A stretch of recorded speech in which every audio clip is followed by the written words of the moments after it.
Hello everybody, my name is Danny and this is my channel Haruhi04. So today we are going to be doing my January wrap up for 2019 and I am so sorry this is going up a day later than I intended. Just a lot of errands happened yesterday and this kind of got pushed to the side. But we are here now and we are going to proceed. So the first 3 books I read in the month of January are actually part of a trilogy. I'm going to go ahead and just put a picture up somewhere now that I know how to do that. I just think that would be a little bit easier. But essentially I read the Grisha trilogy from Leigh Bardugo. It includes book 1, Shadow and Bone, book 2, Siege and Storm, and book 3, Ruin and Rising. Now I read these in preparation for the King of Scars release, which was January 29th if I'm not mistaken. So I've read all of these multiple times, but I just really felt like I grasped a lot more this time around, and I actually ended up rating them higher than I did previously. So for book 1, Shadow and Bone, I gave it 5 out of 5 stars. Siege and Storm, I gave 4 out of 5 stars. And then Ruin and Rising, I gave 5 out of 5 stars. The best way I could describe this trilogy is actually the way it's listed on Goodreads for the actual trilogy, which is in a world ruled by darkness, science and superstition collide, and Alina is the main character who has the power to potentially save her country, but of course it comes at a cost. So like I said, that's the best way I could think of to describe it.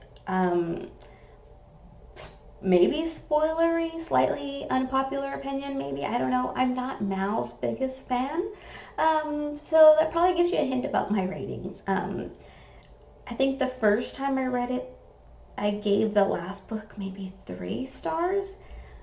I just felt like that there wasn't enough closure, but reading it again kind of opened my eyes and realized, this is ending you needed to move on. So of course this is the Grisha trilogy, but it does have a branch off duology, which is Six of Crows and Crooked Kingdom, and then another branch off series, which is just starting, which is King of Scars that just came out this year. So I'm excited to keep going in this world, and I really do feel like the way these books ended where it was necessary in order to proceed with King of Scars.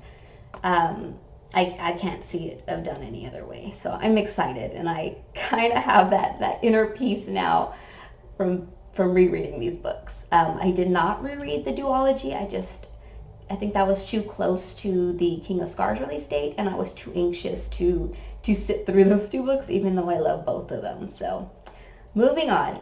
The next book I have completed in January is called Rider by Diana Garden. I don't actually have that book either. I got it as an e-arc from NetGalley, so once again I'll include a picture. But I gave this one 5 out of 5 stars. This is pretty much like a ex-Navy SEAL / protective agency romance, and it was so good. This is actually book 2 in, I think, the Delta Squad series. Don't quote me on that, please. But you do not need to read book 1 in order to thoroughly enjoy book 2. Yes, there are some spoilers for, I guess, the couple in book 1, but once again, that's not going to hinder me from going back and reading book 1. If anything, it really got me excited to do that. I am also kind of known for reading romance books out of order just because I don't do enough research, but I end up loving them all the same, so oh well. Now this book follows Ryder, who is the ex-Navy SEAL who joins a protective agency that was created by his fellow Navy SEAL brethrens once they all got out of the military, and he is assigned to protect the girl whose name escapes me from her abusive ex-husband, who is involved in a lot of criminal activity, and he's on the run, and they kind of think he's looping around to try to find her. So of course this is their romance, and it's just so good, so sweet. There were parts where my heart was pounding and I was just sitting on the edge of my seat and turning the pages because I needed to know what was going to happen. I really do love the character interactions with each other, you know, with Ryder, with his military friends, and even the girl with the military friends. It was just really funny and a lot of back and forth banter, but it was so good. Highly recommend it. Once again, this is book 2 in the series, and if you want to read them in order, go for it. But if not, I really liked this one. 5 out of 5 stars again. And the last book I read this month was kind of on a different end of the spectrum. I read a middle grade novel. I read Artemis Fowl by Owen Colfer. I saw the phonetic pronunciation for this, but I don't recall it. So essentially Artemis Fowl is a 12-year-old billionaire genius evil villain. So essentially his whole family is pretty much villains, and he is taking them to the next level. He is like getting involved with mythological creatures, and these aren't the creatures from fairy tales. It's leprechauns, goblins, trolls, and things like that, except they're all heavily combat trained and in like secret societies and military things. It's so weird. It made it really interesting. I just wasn't the biggest fan.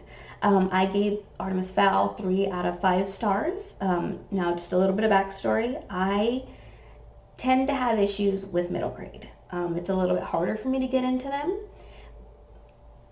So it's not my genre. But I will say this, I am not opposed to continuing on with the series. I'm just not in any rush to do so immediately.